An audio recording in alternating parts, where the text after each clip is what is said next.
Guys, welcome you all on my YouTube channel. तो friends, हम लोग का जो टॉपिक चल रहा था वो था शिक्षा का अर्थ, परिभाषा और उसकी प्रकृति। ठीक है ना। तो इसमें हम लोग अर्थ की बात कर चुके थे, परिभाषा की बात कर चुके थे और प्रकृति भी जान चुके थे। आज एक उसी के साथ एक नया टॉपिक आज हम लोग डिस्कस करेंगे। यहाँ पर आप लोगों ने थंबनेल पे देखा है, बिल्कुल सही देखा है। वो टॉपिक क्या है, मैंने व्हाइट बोर्ड पे भी लिख रखा हुआ है आपके सामने। दैट इज शिक्षा, विज्ञान अथवा कला। ठीक, education a science as well as an art, right. तो दोस्तों, इसको डिस्कस करने से पहले इसके बारे में जो चीज़ें प्रचलित हैं या जो चीज़ें हम लोग को बुक्स में अमूमन मिलती हैं, तो वहाँ पे ये देखने को मिलता है कि कुछ शिक्षा शास्त्रियों ने ऐसा माना कि शिक्षा एक विज्ञान है, और वहीं एट द सेम टाइम कुछ शिक्षा शास्त्रियों ने माना कि शिक्षा एक कला है। ठीक है, लेकिन वहाँ पे अधिकांश मेजॉरिटी ऑफ एजुकेशनलिस्ट उन्होंने ये चीज़ को फेवर किया कि नहीं, ना तो शिक्षा एक प्योर साइंस है ना एक प्योर आर्ट है, राइट। तो इस तरीके से उन्होंने ये चीज़ कहने की कोशिश करी कि शिक्षा विज्ञान और कला का समायोजन है, यानी दोनों का उचित अनुपात में समायोजन है। ठीक है, अब इस चीज़ को आज हम लोग यहाँ पर डिस्कस करने वाले हैं। इस टॉपिक को डिस्कस करने के लिए मैं सबसे पहले आपसे कुछ बातचीत पहले करूँगा विज्ञान के संदर्भ में, और फिर कुछ बातचीत करूँगा कला के संबंध में, राइट। एंड देन आफ्टर इनके बारे में जानने के बाद हम लोग इन दोनों चीज़ों को, यानी कला और विज्ञान को, शिक्षा से रिलेट करते हुए भी जानेंगे कि शिक्षा से किस प्रकार और कहाँ तक रिलेटेड है। ठीक है ना। चलिए शुरुआत करते हैं सेशन की।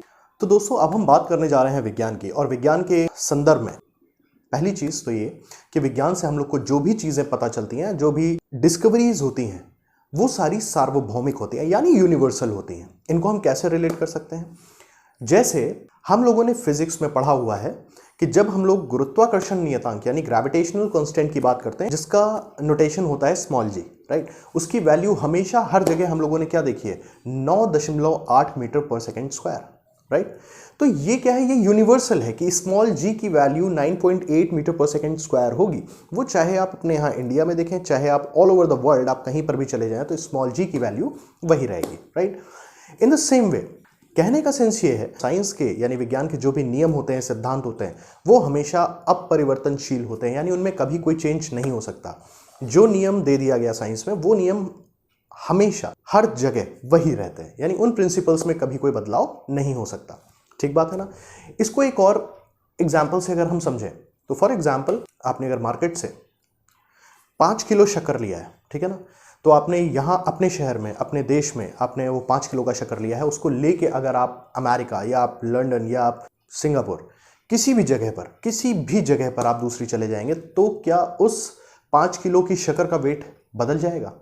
बिल्कुल नहीं। हाँ, बशर्ते आपकी झिल्ली फटी ना हो कि वहाँ तक ले जाते कुछ शक्कर गिर ना जाए, इस बात का ध्यान रखिएगा। ओके, तो इस बात को मैं ऐसे बताना चाह रहा हूँ कि जिस भी चीज़ का कोई वजन है, तो वो वजन जो हमारे यहाँ पर है, वही वजन ऑल ओवर द वर्ल्ड, हम किसी भी दूसरे स्थान पर जाएंगे, वहाँ पर भी उस चीज़ में वही होगा।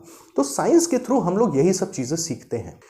ठीक बात है ना दोस्तों, ये बात आप लोग को समझ में आ रही है। अब इसके बाद अगर मैं बात करता हूँ कि साइंस की, हमारे विज्ञान में कोई भी खोजें होती हैं, या फॉर एग्जाम्पल हम लोग जब स्कूल में होते थे, अपने high school first year inter में, तो हम लोग को जब लैबोरेटरीज में ले जाया जाता था, तो वहाँ पे हम लोग से जो भी एक्सपेरिमेंट्स कराए जाते थे, उन एक्सपेरिमेंट्स के कुछ स्टेप्स होते थे जिन्हें हमें फॉलो करना होता था, तभी हमको रिजल्ट वो मिलता था जो उस बुक में, उस एक्सपेरिमेंट में बताया गया है।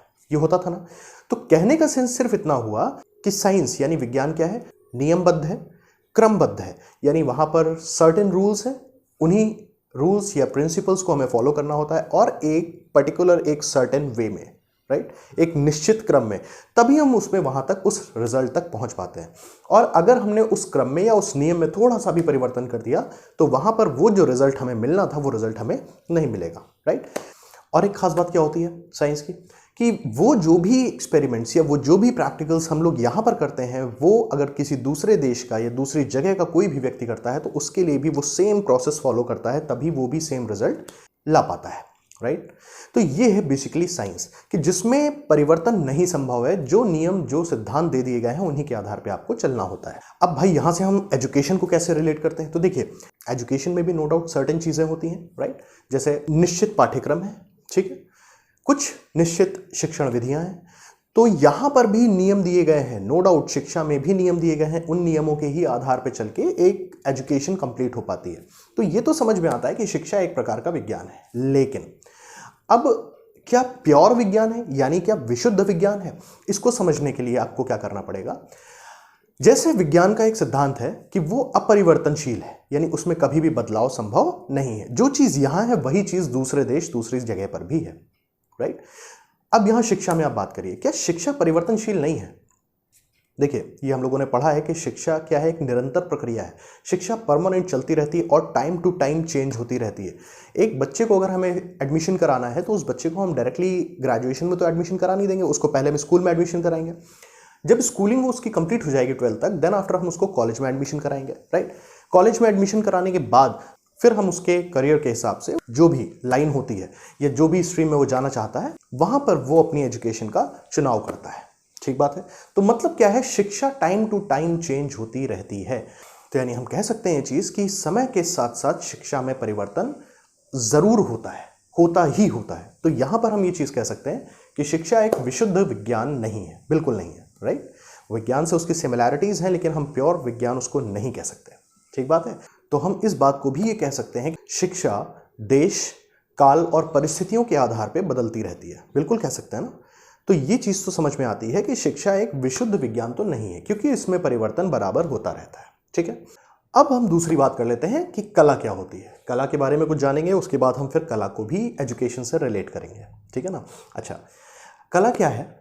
विज्ञान ने जिन भी नियमों या सिद्धांतों को या जिन भी कार्यों को बताया कि ये चीजें ऐसे होती हैं, ठीक है, वो तो हमने विज्ञान से सीख लिया कि अगर हमें अपने कमरे में लगे हुए फैन को चलाना है तो हमें स्विच ऑन करना पड़ेगा, जिससे इलेक्ट्रिसिटी पास होगी और वहां पे पंखा चल जाएगा। ठीक, लेकिन अब कला क्या कहती है?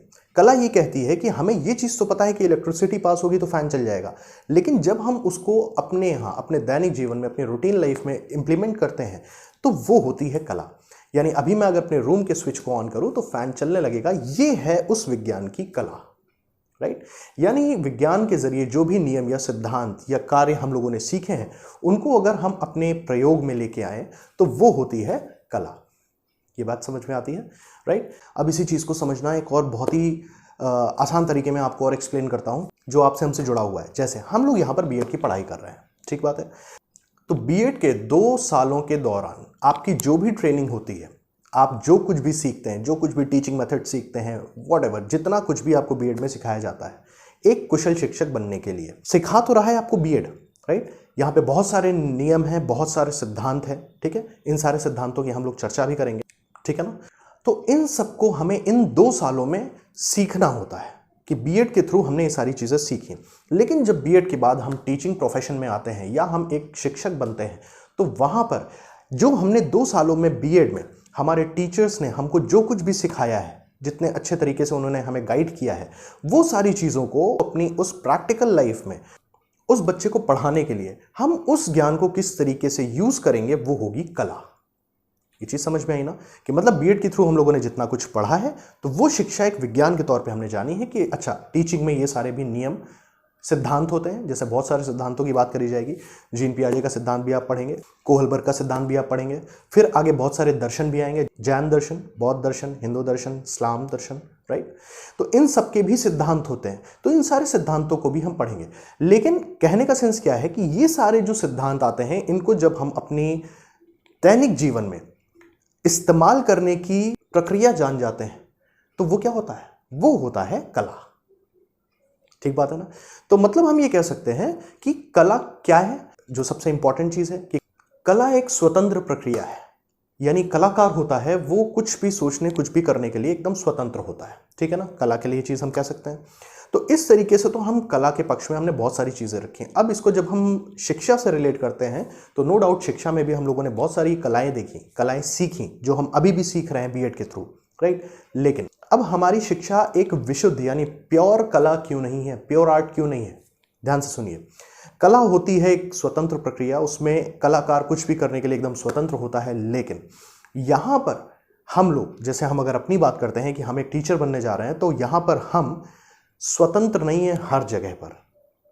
फॉर एग्जाम्पल मान लिया एक अगर टीचर है, तो बीइंग अ टीचर अगर मैं अपनी बात करूं, मान लिया कि मुझे गाना गाने या डांस करने का शौक है, या कोई भी एक टीचर है जिसके भी अपनी कुछ एक हॉबीज़ हैं, लेकिन जब हम लोग क्लास में जाते हैं तो वहाँ पे तो हम गाना गाने या डांस करने नहीं लगेंगे ना, राइट? आप तो ऐसा नहीं करेंगे ना, उम्मीद तो ये मुझे नहीं करेंगे, और करना भी नहीं यार, समझे? हाँ, खैर चलिए, तो मतलब कि जो हमारी हॉबीज़ हैं, तो उन आदतों को अपनी, उन हॉबीज़ को अपनी हमें उस क्लासरूम के बाहर छोड़ के देन क्लासरूम में एंटर करना होता है, ठीक है ना? या अगर हमें अपने स्टूडेंट को, या किसी भी प्रोफेशन में, कोई भी प्रोफेशन आप ले सकते हो वहाँ पर, जैसे एक डॉक्टर ही है, डॉक्टर ने अपनी पढ़ाई में MBBS या MDS जो कुछ भी उसकी डिग्री है, उसने अपनी पढ़ाई में सीखा कि how to treat patients, right? And किस तरीके से करना है, पूरा बॉडी का जो हमारा इंटरनल सिस्टम होता है वो कैसा होता है, क्या होता है, उसमें बहुत सारी चीज़ें होती हैं, वो सब वो सीखता है। देन आफ्टर जब वो अपनी प्रैक्टिस करने बैठता है तो वो सारे नॉलेज को अपनी प्रैक्टिस में लेके आता है, तो वो होती है कला। तो जो चीज़ हम सीखते हैं वो है विज्ञान, और उसको लागू करने की, अपने दैनिक जीवन में, अपनी ज़रूरतों में लागू करने की क्रिया कहलाती है कला। ठीक बात है। लेकिन कला के साथ साथ शिक्षा में एक पाबंदी होती है कि हम हर जगह स्वतंत्र नहीं होते हैं। तो इसलिए कहा जाता है कि शिक्षा एक कला है लेकिन विशुद्ध कला नहीं है, राइट?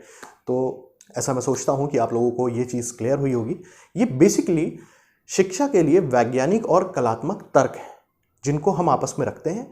तो यहाँ पर आपको ये समझना ज़रूरी है कि क्यों शिक्षा एक प्योर साइंस नहीं है, कि क्यों शिक्षा एक प्योर आर्ट नहीं है। शिक्षा साइंस और आर्ट यानी विज्ञान और कला का एक उचित अनुपात में समावेशन है, राइट? यानी मिली जुली चीज़ है। तो शिक्षा में अगर विज्ञान नहीं होगा तो भी शिक्षा अधूरी है, और शिक्षा में अगर कला नहीं होगी तो वो अधूरी है, राइट? तो इस तरीके से शिक्षा को हम विज्ञान और कला की दृष्टि से देख सकते हैं, और बहुत आसान से अपने दैनिक जीवन के अनुभवों के आधार पे हम बहुत इजीली इसको रिलेट कर सकते हैं, राइट? तो इसी के साथ साथ हमारा ये टॉपिक भी खत्म होता है। अब इसके बाद नेक्स्ट वीडियो में आपके साथ एक नया टॉपिक लेके आऊँगा, उसको हम लोग डिस्कस करते हैं। तो फ्रेंड्स, जो भी चीज़ें मैं आपको समझा रहा हूँ, अगर वाकई में मैं उनको समझा पाने में सफल हो रहा हूँ ना, तो प्लीज़ यार एक लाइक ज़रूर कर दीजिएगा। बहुत मेहनत लगती है, सिर्फ और सिर्फ आप लोग के लिए ही मैंने अपनी इस B.Ed क्लासेस की सीरीज़ को स्टार्ट किया है, और जितना बेस्ट पॉसिबल हो सकता है उतनी मेहनत मैं भी कर रहा हूँ। और कहीं पर कोई चीज़ें आप लोग से बार बार मैं पूछता हूँ कि अगर कहीं पर भी कुछ समझ में आ रहा है तो वो भी मेरे को कमेंट सेक्शन में ज़रूर बताइए, और अगर नहीं समझ में आ रहा है तो वो भी चीज़ें आप ज़रूर बताइए, सो दैट कि कहीं पर मेरे तरफ से अगर कोई कमी हो रही है तो उन चीज़ों को भी मैं आपको सुधार के दे पाऊँ, ठीक है ना? लेकिन फीडबैक यार बहुत ज़रूरी है। प्लीज़ अपना एक्सपीरियंस ज़रूर शेयर करिए मेरे वीडियोज़ के साथ, राइट? चलिए, टिल देन रिवीजन करते रहिए, घर पे रहिए, सुरक्षित रहिए। वंदे मातरम दोस्तों।